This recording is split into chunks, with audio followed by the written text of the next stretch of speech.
الحمد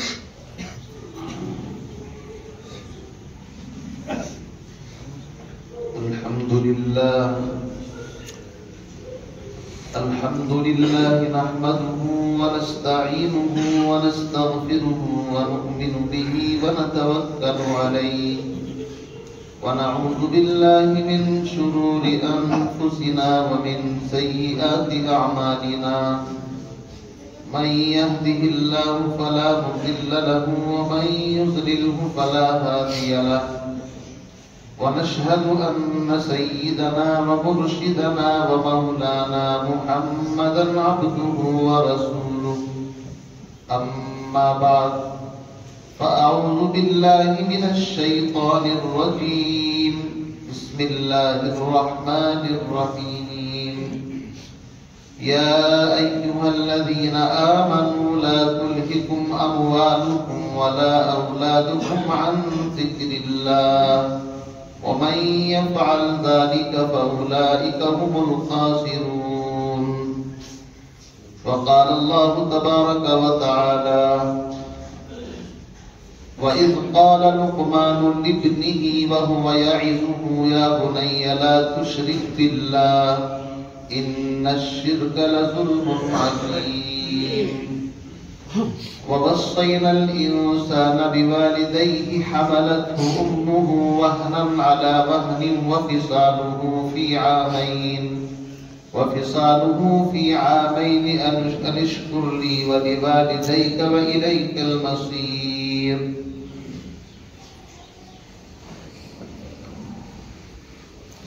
عزیزان ملت، فرزندان توحید، قرآن پاک کی دو آیتیں آپ حضرات کے سامنے میں نے پڑھی ہیں.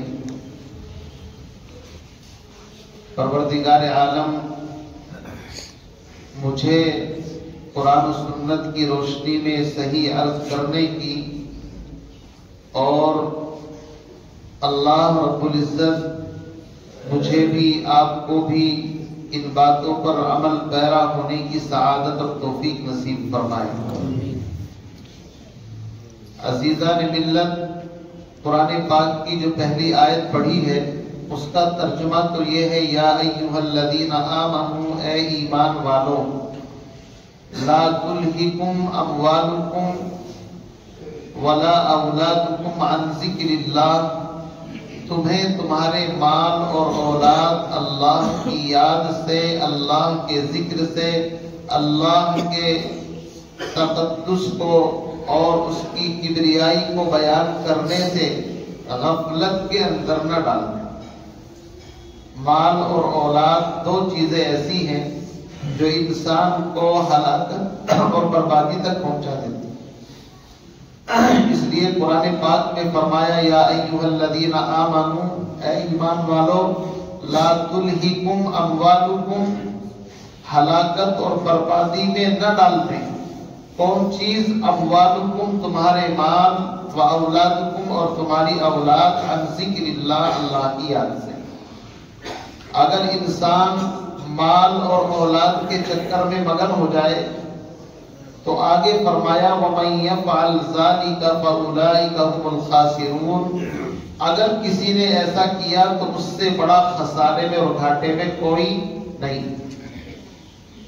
مال اور اولاد اللہ کی نعمتیں بھی ہیں، آزمائش بھی ہیں. انما اموالکم و اولادکم فتنہ، اللہ فرماتے ہیں مال اور اولاد انسان کی آزمائش کے لیے. میرے عزیز بزرگوں بھائیو، اللہ رب العزت اگر کسی کو اولاد کی نعمت سے نوازے تو اس اولاد کی تربیت اور اس کی صحیح دیکھ ریکھ، اس کو دین اور تمام چیزوں کو سکھانے کی ذمہ داری والدین کی ہوتی. آپ کے سامنے جو میں نے قرآن پاک لیا ہے ہاتھ میں، اسی قرآن مقدس کی ایک سورت ہے جس کو سورہ لقمان کہا گیا ہے. یہ 21ویں پارے کے اندر ایک سورت ہے سورہ لقمان. اور آپ جانتے ہیں کہ لقمان، ان کو اللہ نے حکمت، دانائی، سمجھ بوجھ یہ ایک ایسی نعمت عطا فرمائی تھی. ویسے تو ان کے بارے میں مشہور ہے کہ ان کو اللہ کی طرف سے اختیار دیا گیا کہ چاہے نبوت لے لو چاہے حکمت. تو انہوں نے حکمت کو اپنے لیے پسند کیا. کسی نے پوچھا آپ نے نبوت کو کیوں پسند نہیں کیا؟ تو کہتے ہیں کہ اگر اللہ مجھے اپنی طرف سے نبی بناتا تو اللہ میرے معاملات کی خود حفاظت فرماتے. اب اگر میں اپنی اختیار سے لیتا تو کوئی گارنٹی نہیں ہے، اس لیے میں نے حکمت کو پسند کیا. ان کی بڑی حکمت بھری باتیں کتابوں کے اندر موجود ہیں. فارسی کی کتابوں کے اندر بھی صد پند لقمان یعنی لقمان کی 100 نصیحتیں، ان میں سے کچھ مختصر اور جامع ترین نصیحتیں اللہ کے اس قرآن کے اندر بھی بیان کی گئی. میرے عزیز بھائیوں، اللہ نے قرآن میں بیان اس لیے کیا ہے تاکہ ہر والدین کو پتہ چل جائے کہ والدین کی اولاد کے تربیت کے تعلق سے کتنی بڑی ذمہ داری ہے. صرف یہ نہیں شادی ہو گئی، بچے ہو گئے اور رات دن کمانے کے چکر میں پڑے ہوئے ہیں، نہ ان کو ایمان نہ اخلاق نہ کردار کوئی چیز نہیں سکھائی. معاشرے کے اندر مختلف طرح کے لوگ ہیں. بعض تو یہ سمجھتے ہیں کہ بچے ہو گئے اور جیسے ہی ہوشیار سا ہوا اس کو کسی کو مکینک کے کام پر لگا دیا، کسی کو کارپینٹر کے کام پر لگا دیا، مختلف کاموں کے اندر ان کو ڈال دیا اور ان کا مستقبل برباد کر دیتے ہیں. میرے بھائیوں، سب سے پہلی ذمہ داری ماں باپ کی اپنی اولاد کے ایمان کو بچانا ہے.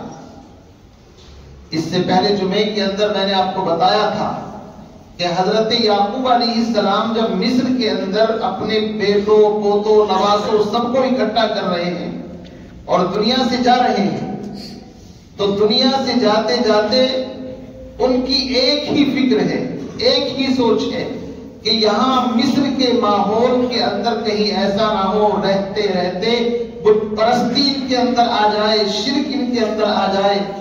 اس لیے انہوں نے سوال کیا، یا بنیا، اے میرے بیٹو، یہ بتاؤ ما تعبدون من بعدی، دنیا سے میرے چلے جانے کے بعد کس دین پر قائم رہو گے؟ ما تعبدون من بعدی. قالوا نعبد الہک و الہ آبائک ابراہیم و اسماعیل و اسحاق الہا واحدا. انہوں نے اعلان کر کے سمجھایا کہ ابا جان آپ گھبرائیے نہیں، ہم ابراہیم علیہ السلام، اسماعیل علیہ السلام، اسحاق اپنے باپ دادا کے دین پر ہی رہیں گے. تب جا کر کے ان کی آنکھیں ٹھنڈی ہوئی، ان کو سکون ملا. تو پتہ چلا کہ دنیا سے جاتے وقت بھی ایک نبی کی فکر اپنی اولاد کے تعلق سے ہے تو ایمان کے مطابق. میرے بھائیوں، یہی چیزیں میں بیان کرنے کے لیے قرآن پاک اپنے ہاتھ میں لے کر کے بیٹھا ہوں کہ آپ دیکھیے حضرت لقمان جن کی نصیحتوں کو اللہ نے قرآن کا ایک حصہ بنایا ہے، اور یہ پیغمبر علیہ السلام کے زمانے کے آدمی نہیں، ان کے بارے میں مشہور ہے کہ حضرت ایوب علیہ السلام کے بھتیجے یا بھانجے انہی کے رشتہ داری کنیکشن کے اندر ہے. تو حضرت ایوب کا زمانہ تو پیغمبر سے بہت پہلے کا ہے. بڑی حکمت بھری باتیں ان کی کتابوں کے اندر آتی ہیں. خود قرآن میں اللہ نے کیا بیان کیا اس کو سنیے. اللہ نے پہلے تو فرمایا وَلَقَدْ آتَيْنَا لُقْمَانَ الْحِكْمَةَ، ہم نے حضرت لقمان کو حکمت دانائی عطا فرمائی، اور انشکر للہ، ان کو حکم دیا کہ تم اللہ کا شکر ادا کرو. شکر کرنے سے نعمتیں بڑھتی ہیں، شکر کرنے سے نعمتوں میں اضافہ ہوتا ہے. لَإِن شَكَرْتُمْ لَأَزِيدَنَّكُمْ وَلَإِن كَفَرْتُمْ إِنَّ عَذَابِي لَشَدِيدٌ. تو اللہ نے تم کو جو نعمت دی ہے اس پر اللہ کا شکر ادا کرو. وَمَن يَشْكُرْ فَإِنَّمَا يَشْكُرُ لِنَفْسِهِ، فرمایا دیکھو جو اللہ کا شکر کرتا ہے اصل میں وہ اپنا ہی نفع کما رہا ہے. اللہ رب العزت کی شان نہیں بڑھتی. ساری دنیا مل کر کے سجدے میں چلی جائے اور سبحان ربی اللہ نہیں ہوتا. یہ ہماری تعریف کرنے سے اللہ کی شان بڑھتی ہے بھائی. ایسا تو نہیں ہے کبھی ہم یہ سمجھتے ہو کہ ہماری تعریف کرنے سے اللہ کی شان بڑھ رہی ہے. اللہ تو اپنی شایان شان عظمت کے جو مستحق ہیں وہ ہیں. من نگر تم پاک از تسبیح شان، پاک ہم ایشا شبت و درد شاہ. مولانا روم فرماتے ہیں کہ اللہ اللہ کرنے سے، سبحان اللہ کہنے سے اللہ کی شان نہیں بڑھتی ہے. من نگر تم پاک از تسبیح شان، وہ ہماری حمد و ثنا اور تعریف سے اللہ کی شان بلند نہیں ہوتی. پھر کیا ہوتا ہے؟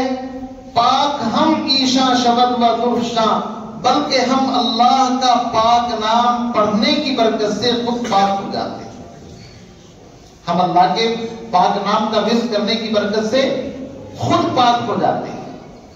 میرے عزیز بھائیوں، تو اللہ فرماتے ہیں وَمَن يَشْكُرْ فَإِنَّمَا يَشْكُرُ لِنَفْسِهِ، جو شکر کرتا ہے وہ اپنے نفع کے لیے کرتا ہے، اللہ کی شان میں اس سے اضافہ نہیں ہوتا. وَمَن كَفَرَ فَإِنَّ اللَّهَ غَنِيٌّ حَمِيدٌ، اور فرمایا اگر کوئی ناشکری پر اتر آئے تو اللہ غنی ہے، بے پرواہ ہے، سمد ہے، اس کو کسی کی حاجت نہیں ہے. فَإِنَّ اللَّهَ غَنِيٌّ، اللہ غنی ہے، حمید قابل تعریف. اب وہ مضمون شروع ہوتا ہے کہ حضرت لقمان نے اپنے بیٹے کو کیا نصیحت کی. دیکھو یاد رکھو، قرآن پاک اللہ کا کلام ہے. ایک ایک لفظ کے اندر وہ حکمت اور گہرائی ہے کہ ہم پڑھتے پڑھتے اپنی زندگی خرچ کرتے تو بھی اس کی گہرائی کو ناپ نہیں سکتے. سب سے پہلے گفتگو کرنے کا ادب سکھایا کہ باپ بھی اگر اپنی اولاد سے واعظ و نصیحت کرے، سمجھائے بجھائے، ان سے کوئی بات چیت کرے تو اس کا لہجہ بھی کیا ہونا چاہیے اور انداز کیا ہونا چاہیے. آپ ایمانداری کے ساتھ بتاؤ کتنے باپ ایسے ہیں جب وہ گھر کے اندر آتے ہیں تو ان کے بچے دبک جاتے ہیں سامنے سے، باپ کے سامنے نہیں آتے. کیوں بھائی؟ یہ کوئی شیر ہے، درندہ ہے، اژدہا ہے، کیا باپ تھا؟ آخر ہونا تو یہ چاہیے تھا کہ اولاد باپ کو دیکھ کر کے اس کے قریب آ کر کے بیٹھتی، اس کو پانی کا گلاس پیش کرتی، خیر و عافیت معلوم کرتی. لیکن 80% گھروں میں، بلکہ اس سے زیادہ آپ کو اندازہ یہ ہوگا، باپ گھر کے اندر انٹری کرے گا تو باپ کو دیکھ کر کے ایسے بھاگتے ہیں جیسے سانپ کو دیکھ کر کے بھاگ رہے ہوں. وہ گویا کہ باپ نہیں، کوئی وحشی درندہ ہے. یہ قرآن پاک کہتا ہے نہیں، ایسا نہیں ہونا چاہیے. باپ کی محبت خود قرآن کے بعد اگر قرآن میں کسی کا حق بیان کیا ہے، ماں باپ کا حق بیان کیا ہے. قرآن پاک کی سورہ بقرہ کی پہلی سورت ہے سورہ بقرہ. آپ اس کے آدھے پارے کو کھول کر کے پڑھیں گے تو اللہ رب العزت نے وہاں پر اپنے حق کے بعد اگر کوئی حق بیان کیا ہے تو والد کا حق بیان کیا ہے، والدین کا حق بیان کیا ہے. فرمایا وَإِذْ أَخَذْنَا مِيثَاقَ بَنِي إِسْرَائِيلَ لَا تَعْبُدُونَ إِلَّا اللَّهَ وَبِالْوَالِدَيْنِ إِحْسَانًا. اے لوگو اس وقت کو یاد کرو جب ہم نے بنی اسرائیل سے ایک عہد و پیمان لیا، لا تعبدون الا اللہ، کہ تمہیں اللہ کے علاوہ کسی اور کی عبادت نہیں کرنی ہے، وبالوالدین احسانا، اور اپنے والدین کے ساتھ حسن سلوک کرنا ہے. اللہ نے پہلے اپنا حق بیان کیا کہ میرے ساتھ کسی کو شریک نہیں کرنا، اور اپنا حق بیان کرتے ہی فوراً وبالوالدین احسانا، ماں باپ کے ساتھ حسن سلوک کرنا. آئیے سورہ بنی اسرائیل پارہ نمبر 15 اس کا بھی جائزہ لے لیتے ہیں. وہاں اللہ رب العزت نے اپنا حق بیان فرمایا، اور اپنا حق بیان کرنے کے بعد فوراً ایک دم والدین کا حق بیان کرنا شروع کر دیا. فرمایا وَقَضَىٰ رَبُّكَ أَلَّا تَعْبُدُوا إِلَّا إِيَّاهُ وَبِالْوَالِدَيْنِ إِحْسَانًا، کہ تیرا رب اس بات کا حکم دیتا ہے، وَقَضَىٰ رَبُّكَ، اللہ تعبدوا الا ایہ وبالوالدین احسانا، تیرا رب اس بات کا حکم دیتا ہے کہ اللہ کے علاوہ کسی اور کی عبادت نہ کی جائے، وبالوالدین احسانا، اور والدین کے ساتھ حسن سلوک کیا جائے۔ اما یبلغن عندک الکبر، اگر ان دونوں میں سے کوئی ایک یا دونوں بڑھاپے کو پہنچ جائیں، فلا تقل لهما اف، تو ان کو اف کہنے کی بھی قرآن اجازت نہیں دیتا ہے۔ گالی دینا، اونچی آواز میں بات کرنا، ان کی طرف کو ترچھی یا آڑی نظروں سے دیکھنا، یہ تو بہت بڑی بات ہے۔ قرآن کہتا ہے فلا تقل لهما اف، ان کو اف کہنے کی بھی تمہیں اجازت نہیں ہے۔ اور آگے فرمایا ولا تنہرهما، ان کو جھڑکنے کی اجازت نہیں، وقل لهما قولا کریما، بلکہ ان کے ساتھ اچھی گفتگو کی جائے۔ وَاخْفِضْ لَهُمَا جَنَاحَ الذُّلِّ، اور ان کے سامنے اطاعت کے لیے اپنے بازوؤں کو بچھا دینا ہے۔ جیسے ایک حاکم کے سامنے محکوم کھڑا ہوتا ہے نا، نگاہیں نیچی ہوتی ہے، باڈی لینگویج سے بھی بالکل چھپ کر کے کھڑا ہوتا ہے، کس معنی کر کہ جی آپ حکم دیں میں اطاعت کرنے کے لیے تیار ہوں۔ یہ قرآن نقشہ کھینچ رہا ہے۔ آپ قرآن پڑھیے، یہ میرے ہاتھ میں رب کا قرآن ہے، آپ دیکھیں گے کہ جہاں اللہ نے اپنا حق بیان کیا ہے فوراً ماں باپ کا حق بیان کیا۔ اسی لیے فرمایا ماں کے قدموں کے نیچے جنت اور باپ جنت کا دروازہ، اور جس کے ماں باپ زندہ ہوں یاد رکھو اس کو کسی سے دعا کے لیے کہنے کی ضرورت نہیں ہے۔ آج فیشن چل پڑا ہے، ماں باپ گھر کے اندر ہیں، کبھی ان کو ہدیہ تحفہ لا کر کے نہیں دے گا۔ ماں باپ زندہ ہے، کبھی ان کے سر میں تیل نہیں لگائے گا، پیروں کی مالش نہیں کرے گا، ماں باپ کو دوائی لا کر کے نہیں دے گا۔ لیکن کوئی اور آ جائے، کوئی پیر، کوئی فلاں، اس کے سامنے بچھنے کے لیے تیار، حضرت دعا کر دینا، فلاں کر دینا۔ ہم کہتے ہیں کہ یاد رکھو جس کے ماں باپ زندہ ہوں وہ ان کی خدمت کر کے دعا کیوں نہیں لے رہا؟ وہ ایک لمبی حدیث فضائل اعمال میں بھی لکھی ہے کہ 3 لوگوں کے لیے بد دعا کی ہے حضرت جبریل امین نے، اور اللہ کے نبی نے آمین کہی ہے۔ ہلاک ہو جائے وہ شخص جس کے ماں باپ زندہ ہوں پھر بھی وہ ان کی خدمت کر کے جنت نہ کما سکے، ایسے آدمی کو زمین پر رہنے کا کوئی حق نہیں ہے۔ کتنے بڑے ماں باپ ایسے ہیں، اولاد کو پیدا کرنا اتنا بڑا جرم ہوگا ان کے لیے، ہمارے ملک میں تو پھر بھی رحم ہے بہت کچھ۔ آپ یورپ اور جو اس طرح کی سوسائٹی کے اندر رہتے ہیں ان کا حال تو یہ ہے کہ بوڑھے ماں باپ کو کیا بولتے ہیں اس کو، اولڈ ہوم، اس کے اندر جا کر کے ڈال دیتے ہیں کہ بھائی ہم ان کا خرچہ دیں گے، ہفتے میں کبھی مہینے میں ملاقات کر لیں گے، فون پر بات کرا دینا۔ اگر ان کا انتقال ہو جاتا ہے منہ میں کوئی پانی تک ڈالنے والا نہیں ہوتا، ہفتوں ان کی ناش رکھی رہتی ہے فریج کے اندر کہ جی ابھی سرکاری چھٹی نہیں ہوئی ہے، اتوار کے دن سنڈے کے دن چھٹی ہوگی تب آ کر کے ان کا کفن دفن کریں۔ ڈوب کر کے مر جانا چاہیے ایسی اولاد کو۔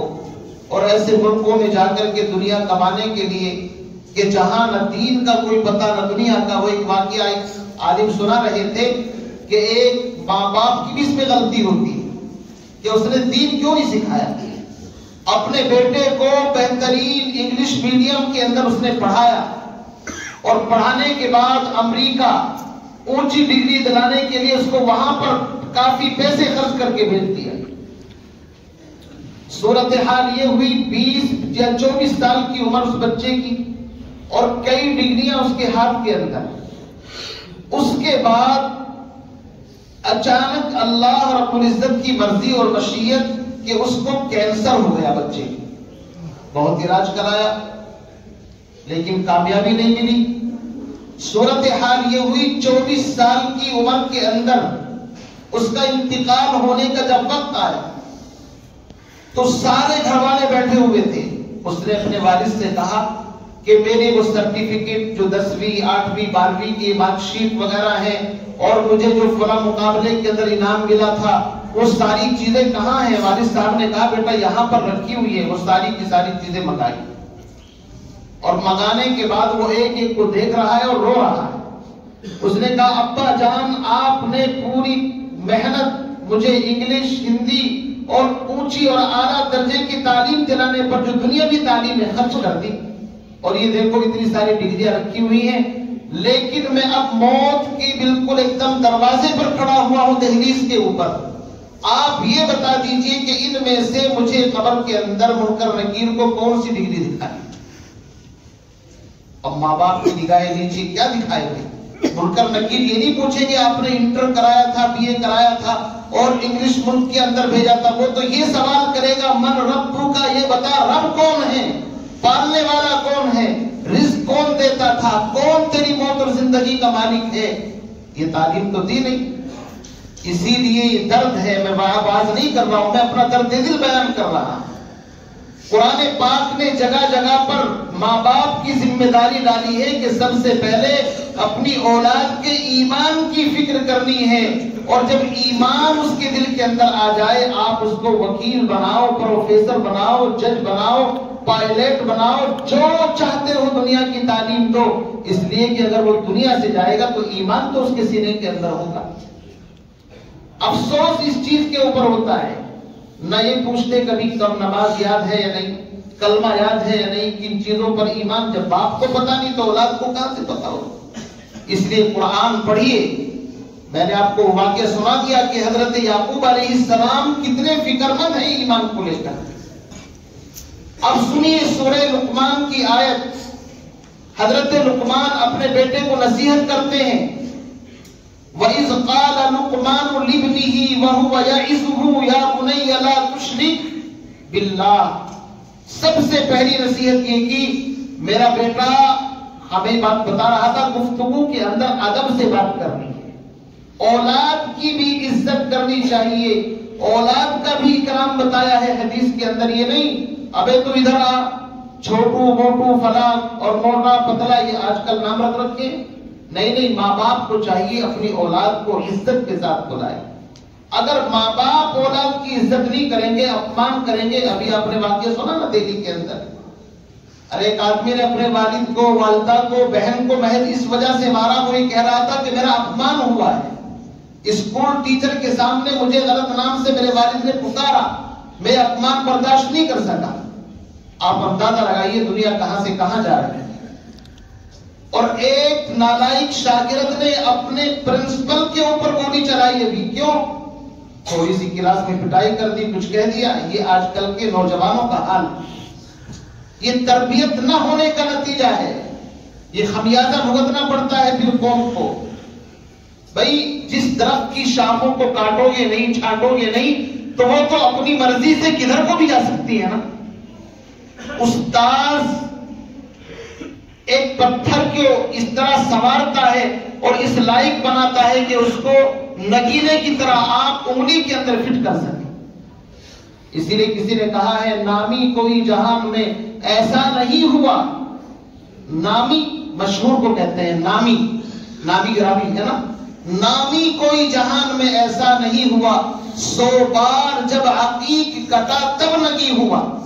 ایک پتھر آتا ہے، اس کو کتنی مرتبہ کبھی ادھر دھار لگائیں گے، کبھی یہاں سے کاٹیں گے، چاٹیں گے، کاٹ چھانٹ کر کے اس کو ایک بہترین پیس بنایا جاتا ہے، پھر اس کو نگینے کے اندر سجایا جاتا ہے۔ ایسے ہی استاذ اپنے شاگردوں کو کبھی ڈانٹتا ہے، کبھی پیار کرتا ہے، کبھی تنبیہ کرتا ہے، کبھی کھڑا کرتا ہے، کبھی مرغا بناتا ہے۔ یہ سارے کے سارے پراسس اس لیے ہوتے ہیں کہ جس طرح اس پتھر کو تراش کر کے ہیرا بنایا جاتا ہے، نگینہ انگلی کے اندر فٹ کیا جاتا ہے، ایسے ہی استاذ کے پاس لا کر کے چھوڑتے ہیں۔ وہ اخلاق نہیں جانتا، استاذ اس کی تربیت کر رہا ہے۔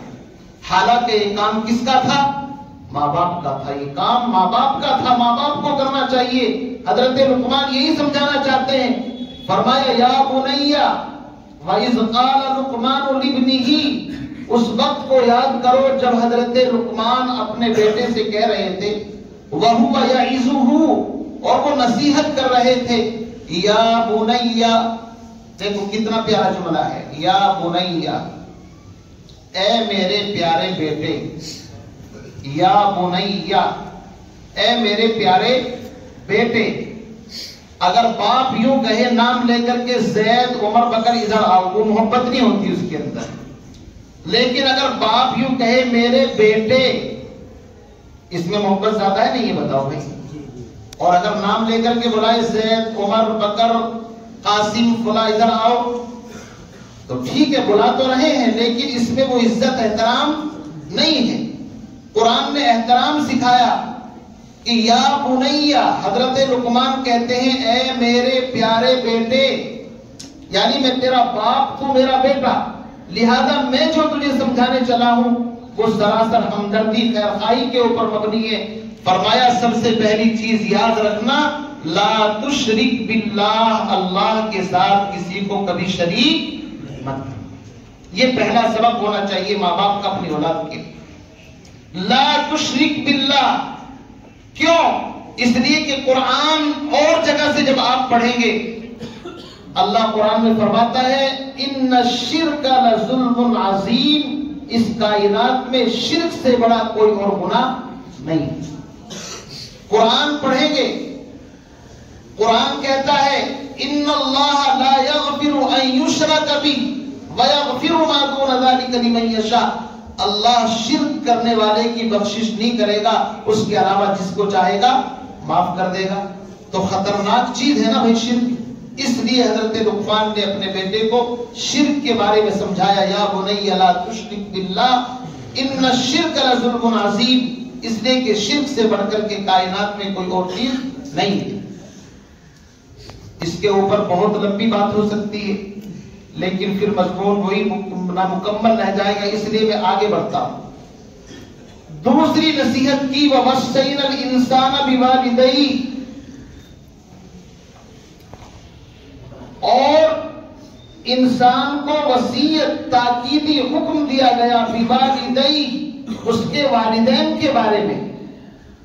آگے والدین کی تعریف کی، حملتہ امہ وہنا علی وہن وفصالہ فی عامین، کہ اس کی ماں اس کو بڑی مشقتوں کے ساتھ اپنے پیٹ کے اندر اٹھا کر کے چلتی ہے، درد برداشت کرتی ہے، تکالیف برداشت کرتی ہے. اس لیے انشکر لی ولوالدیک، اللہ فرماتے ہیں میری شکر گزاری کرنا اور اپنے والدین کے ساتھ حسن سلوک کرنا. اس سے پہلے بھی میں آپ کو 2-3 جگہ سے پڑھ کر کے سنا چکا ہوں کہ اللہ نے جہاں اپنا حق بیان کیا فوراً ماں باپ کا حق بیان کیا. یہاں بھی آ گیا انشکر لی، اللہ فرماتے پہلے میرا شکر ادا کرنا، اور پھر فرمایا ولوالدیک، اور اپنے والدین کا کہنا.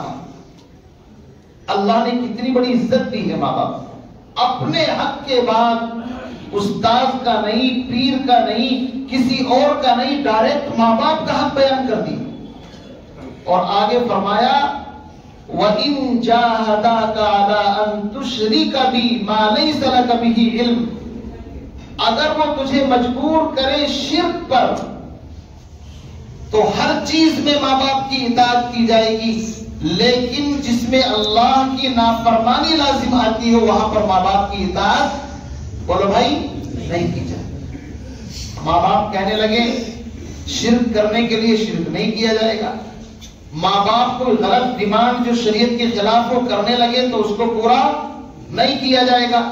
لیکن جو چیزیں شریعت کے دائرے کے اندر ہیں اگر ماں باپ کہیں گے تو اس کے لیے ذمہ داری بنتی ہے کہ وہ پورا کرنا ہے. آگے فرمایا فَلَا تُطِعْهُمَا وَصَاحِبْهُمَا فِي الدُّنْيَا مَعْرُوفًا، یعنی وہی کہ جو شرک یا غلط باتیں اس میں اطاعت نہیں کی جائے گی. آگے سنیے، حضرت لقمان کہتے ہیں یا بنیا، اے میرے بیٹے، انہا ان تک مثقال حبۃ من خردل، اگر تم کوئی رائی کے دانے کے برابر بھی عمل کرو گے، چاہے نیک عمل کرو چاہے برا، نیکی کرو چاہے برائی، کتنی؟ رائی کے دانے کے برابر. فتکن فی صخرۃ، پھر وہ کسی پتھر کی چٹان کے نیچے ہی کیوں نہ ہو، زمین کی تہ کے اندر کیوں نہ ہو، آسمان جیسی بلندی جگہ پر کیوں نہ ہو، یاد رکھ لینا وہ نیکی یا برائی چھپنے والی نہیں ہے. یأتی بہا اللہ، اللہ اس نیکی کو یا اس بدی کو ظاہر کر کے یہ بہت سارے لوگ سوچتے ہیں نا کہ اب رات ہو گئی کوئی نہیں دیکھ رہا ہے، پردے کے پیچھے ہوں، فلاں ہے. کتنا بڑا یقین بٹھا رہا ہے ایک باپ اپنی اولاد کے دل میں، بیٹا زمین آسمان پتھر کے نیچے کہیں بھی تم جا کر کے کوئی عمل کرنا، اللہ رب العزت کی نظروں کے اندر ہے. یا اتی بھی اللہ اگر اس کو باہر لانا چاہے تو لا کر کے رکھ دے گا، سب کے سامنے کلیئر ہو جائے گا. ماں کیوں؟ دلیل دے دی، ان اللہ لطیف خبیر. لطیف کہتے ہیں باریک سے باریک چیز کو دیکھنے والا. اللہ لطیف ہے یعنی ہر باریک چیز کو جانتا ہے، اور خبیر ہے، خبیر کا مطلب ہے ساری چیزوں سے خبردار. کوئی چیز اللہ سے چھپی ہوئی نہیں. ہمیں تو دیوار کے پیچھے کا پتہ نہیں، تھوڑی دور تک نظر آتا ہے، اس کے پیچھے کا پتہ نہیں، لیکن اللہ کی نظر میں یہ پوری کائنات ایسی ہے جیسے ہماری ہتھیلی کے اوپر کوئی چیز رکھ دے کلیئر نظر آئے گی. اللہ رب العزت سے کوئی چیز چھپی ہوئی نہیں ہے. یہ ایک باپ اپنی اولاد کی تربیت کر رہا ہے. یہ سورہ لقمان اسی لیے پڑھ کر کے سنائی جا رہی ہے کہ ہر والدین کو اپنی اولاد کو سورہ لقمان پڑھ کر کے سنانی چاہیے. اور آگے فرمایا یا بنی اقم الصلاۃ. جب شرک سے بھی ڈرا دیا، ایمان دل کے اندر آ گیا، اللہ کی محبت بٹھا دی کہ اللہ سب کچھ جانتا ہے، تو ایمان کے بعد کس کا نمبر آتا ہے؟ نماز کا نمبر آتا ہے. اس لیے فرمایا یا بنی، اے میرے پیارے بیٹے، اقم الصلاۃ، نماز قائم کرنا. اور آگے فرمایا وَأْمُرْ بِالْمَعْرُوفِ، اچھائیوں کو پھیلانا، وَنْهَ عَنِ الْمُنْكَرِ، اور اس کائنات میں کوئی برائی اگر تمہارے سامنے ہو اس کو روکنے کی کوشش کرنا. پتہ چلا ہر انسان کی ذمہ داری ہے امر بالمعروف نہی عن المنکر. برائی کو روکنے کے 3 درجے ہیں. سب سے پہلے ہاتھ سے روک دو، زبان سے روک دو. یہ نہیں کر سکتے تو کم سے کم دل کے اندر برا سمجھو. یہ 3 درجہ ہے. آج معاشرے کے اندر برائیاں اتنی عام ہو رہی ہیں، اللہ ہم سب کی حفاظت فرمائے. وقت بھی ہو چکا ہے، بس ترجمہ کر دو اس کا. آگے فرمایا اگر برائی کو روکنے میں کوئی تکلیف آئے وَاصْبِرْ عَلَىٰ مَا أَصَابَكَ، تو اس پر صبر کر لینا. اس لیے کہ جب کسی کو برائی سے روکو گے نا تو پنگا ضرور ہوگا، یہ دھیان رکھ لینا. تم کسی کو برائی سے روکو، حتیٰ کہ کوئی بیڑی بھی پیتا ہے، سگریٹ پیتا ہے، اور تو دور کی بات شراب جوا، آپ اس کو روک کر کے دیکھو پنگا ہو جائے گا. اس لیے فرمایا وَاصْبِرْ عَلَىٰ مَا أَصَابَكَ، اگر وہ تمہیں کچھ روکنے کے بدلے میں برا بھلا کہے تو اس پر صبر کر لینا. إِنَّ ذَلِكَ مِنْ عَزْمِ الْأُمُورِ، پتہ چلا کہ دعوت وہ بندہ دے جو صبر کر سکتا، جو بدلہ لے، بد دعا کرے، بعد میں غیبت کرے اس کی، اس کو امر بالمعروف نہی عن المنکر کرنے کا حق بولو بھائی نہیں. کیوں؟ یہ تو قرآن درس دے رہا ہے. ہم نے کسی کو سمجھایا، اس نے برا مان لیا، اب ہم بیٹھ کر کے اس کی غیبت کر رہے ہیں. یار میں نے فلاں کے بیٹے کو سمجھایا تھا اور اس نے تو یہ کر دیا وہ کر دیا. بابا اتنا تم نے ثواب نہیں کمایا جتنا تم نے غیبت کر کے اس کا گناہ کمایا. اوپر رکھو قرآن. تو اللہ تعالیٰ مجھے آپ کو ان باتوں پر کہنے سننے سے زیادہ عمل کی توفیق نصیب فرمائے.